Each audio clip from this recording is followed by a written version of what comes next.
Today, we will explore the agriculture market with a focus on crop production. Agriculture market, particularly crop production, is often included in a perfectly competitive market. Homogeneous products such as staple crops are produced by numerous small farmers. In this market, sellers compete to offer the best price for their products. There are no significant advantages for larger sellers over smaller ones.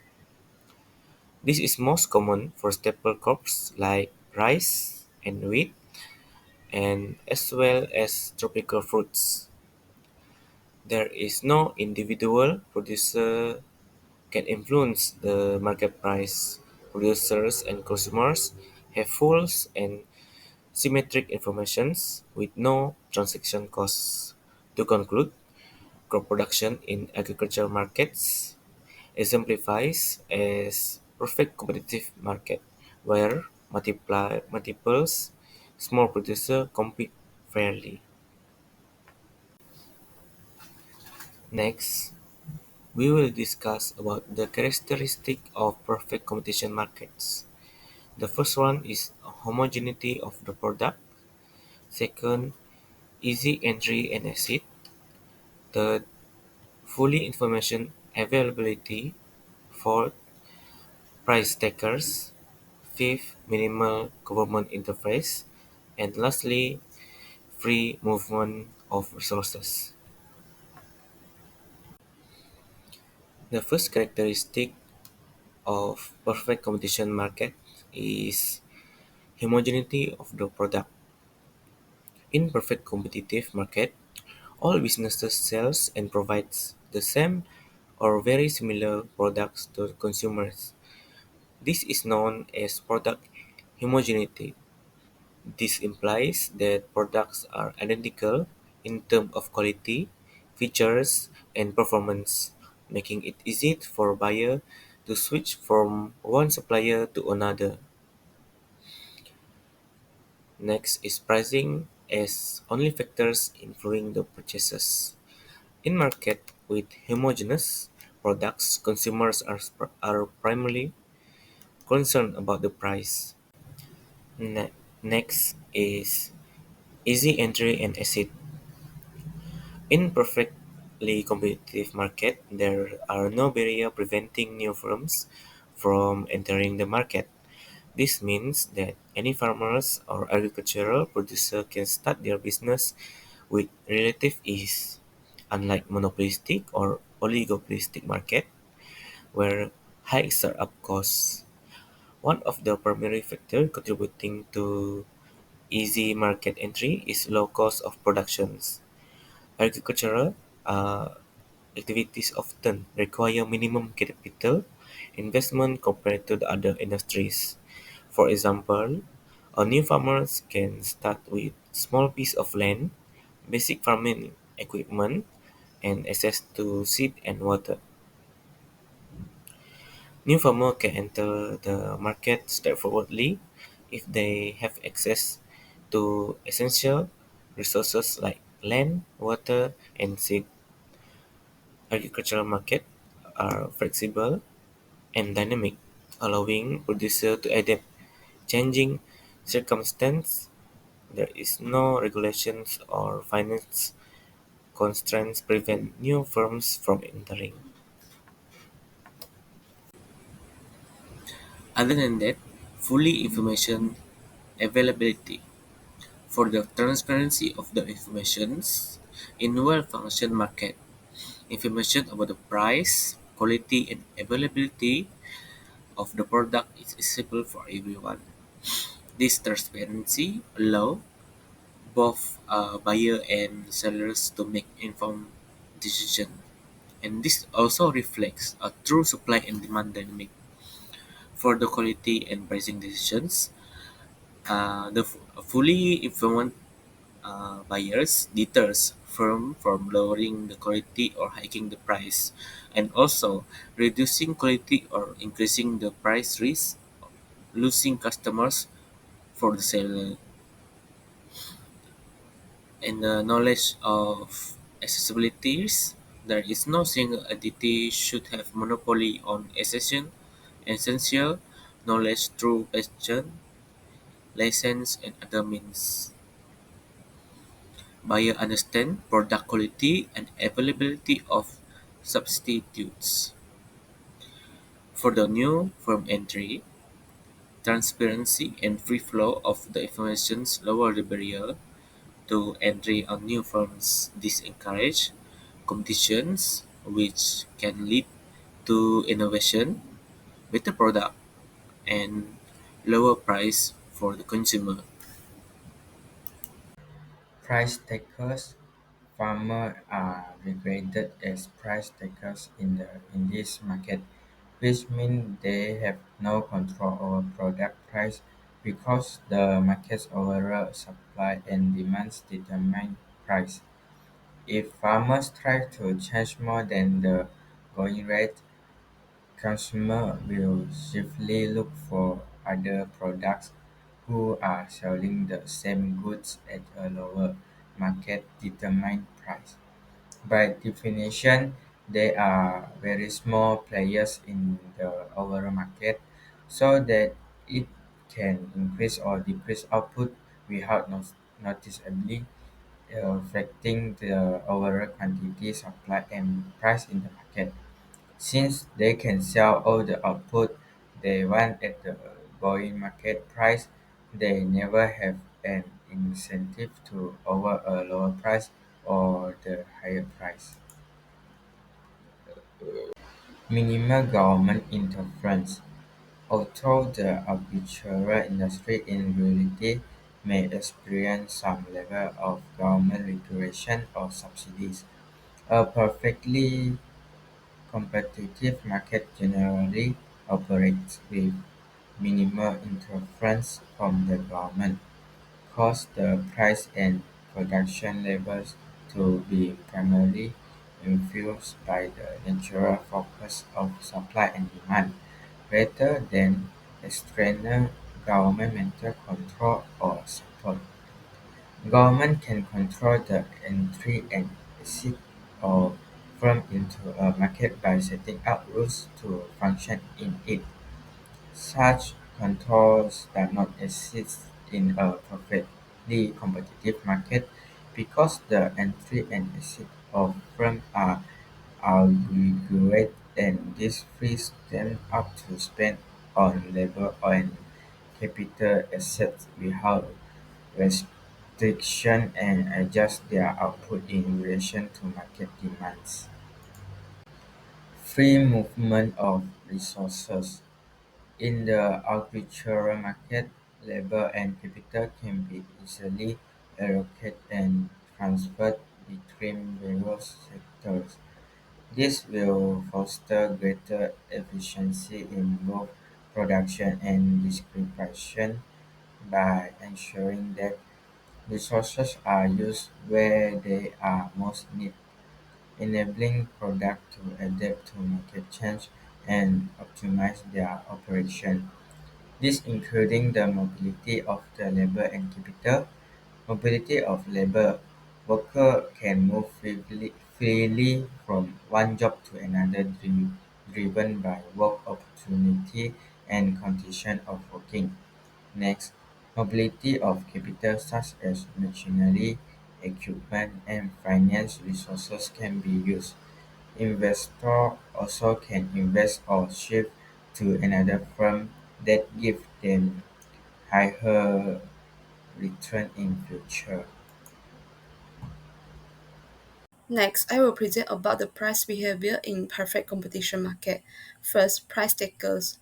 Market characteristic of price takers is the price in a perfectly competitive market is determined by supply and demand.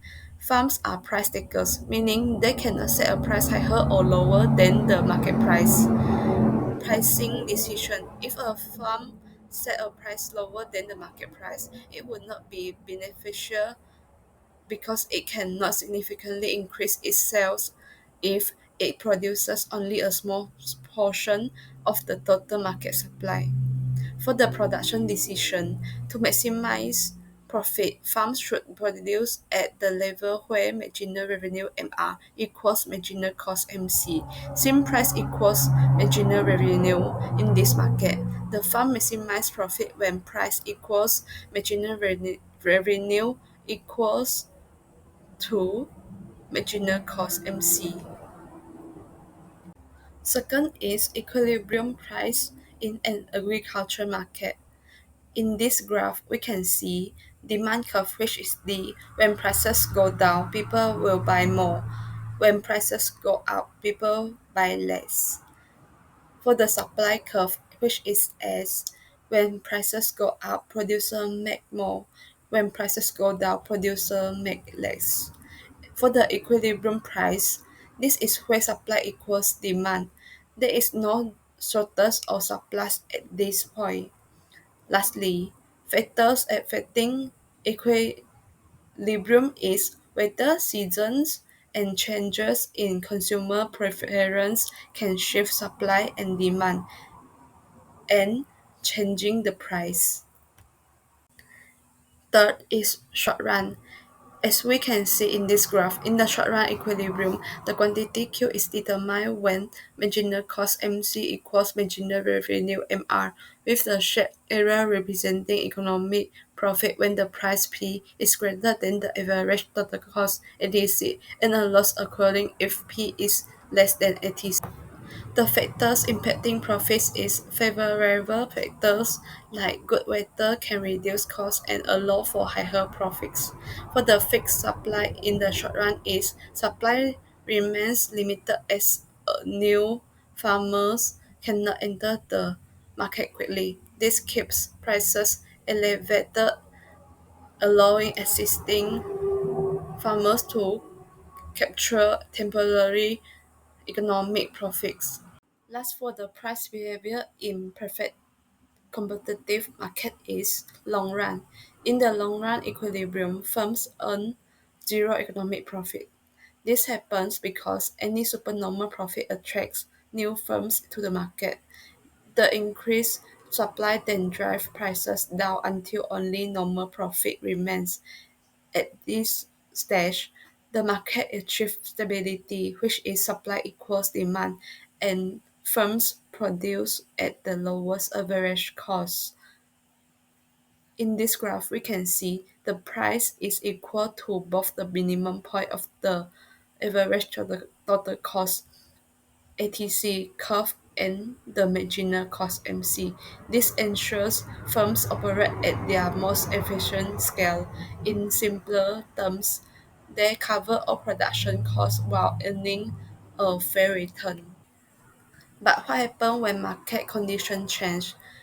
It is if demand rises, prices increase. This attracts new firms to the market, increasing supply and eventually restoring equilibrium. On the other hand, if prices fall below production costs, some firms exit the market, reducing supply and rebalancing prices. My name is Luigi and I would like to present the social cost in agriculture. The supply and demand graph explains how agriculture markets work and show the importance of addressing hidden costs. The demand curve D slopes downwards, which means people buy more when prices are lower. The supply curve S slopes upward because the farmer produce more when prices are higher. However, the green curve only includes the marginal prepared cost MPC, such as the cost of seed, fertilizers, and labor. It ignores hidden costs like pollution and health carbon, causing inefficiency in the market. When we include these hidden costs, the supply curve shifts to the red supply with social costs. These curves show the marginal social cost MSC, which add costs like water pollution and deforestation. For example, fertility can harm the river and purposely damage health. On each point, the market produces too much, leading to environmental harms. Therefore, reducing production to E, where MSC meets demand and sustainability. Agriculture faces challenges due to external costs that harm the environment and society. The marginal prepared cost (MPC) represents costs like seed and labor, but the marginal social cost (MSC) includes hidden costs like pollution and health risks. Since these costs are ignored, production is higher at Q1 that causing environmental damage and inefficiency. By reducing production to Q2, when MSC meets demands, lead to sustainability and less harm. Agriculture damages the environment through deforestation, fertilizer runoff, and greenhouse gas emission. This practice increase MSC and harm ecosystem. Take for example, water pollution from fertilizer lead to dead zones in river and ocean. Therefore, moving production to Q2 can protect natural resources and reduce harm. To fix the market, production must account for social costs. Policies like tax and subsidy can align MPC and MSC, encouraging sustainability, fairness, and better outcome for all. Hello everyone. Next, let's discuss about government policies. First, let's discuss financial support and subsidies, which include price support and input subsidies. These policies aim to lower costs for farmers, increase output, and provide price protection. The the benefits are clear: they help farmers produce more at a lower cost. However, there are challenges such as a market distortion, increased income inequality, and the risk of dependency of government aid. While these policies support the agriculture sector, they also come with trade-offs that need careful consideration. Next, we move on to trade policies such as tariff, quotas, export incentive, and trade agreement. These policies are designed to encourage export, protect domestic farmers from international competition, and promote food sovereignty. The positive impacts include boosting the local market and ensuring food security. However, retaliatory tariffs from other countries can lead to trade disputes and hurt global market access, affecting farmers in the long run. Other than that, environmental regulation focus on reducing chemical use, improving water management, soil preservation, and greenhouse gas reduction. The aim here is to protect the environment, reduce the ecological footprint, and promote sustainable farming methods while this regulation help safeguard natural resources. They can also increase operational costs and create financial strain, especially for smaller farms. Striking the right balance between sustainability and economic viability is crucial. Thank you. Number three is distribution of resources and infrastructure is also one of the government policies that affect the agriculture sector. The government has implemented this policy to develop agricultural infrastructures such as roads, irrigation system, and efficient storage. For example, road development and transportation facilities. The government is focusing on the development of roads and transport infrastructure that connect agricultural areas with markets to facilitate the transport of agricultural products to market easily and quickly. Therefore, most road and highway construction projects that connect rural areas with cities. Furthermore, the government implemented a large project to build and upgrade irrigation system in agricultural areas. This infrastructure has helped to ensure that plants get enough water, especially in areas prone to drought or lack of water resources. For example, drip irrigation system and drainage system to reduce water wastage and increase agricultural yields. And the last one is the government's technology and innovation policy. also encourage the use of modern technology in the agriculture industry, such as smart agriculture. The use of drones and sensors to monitor crop conditions. For example, Internet of Things (IoT) technology included in the smart agriculture sector has been used to monitor farm condition in real time. It is a smart sensor that can be placed in the field to measure soil moisture, temperature, soil pH, and weather conditions.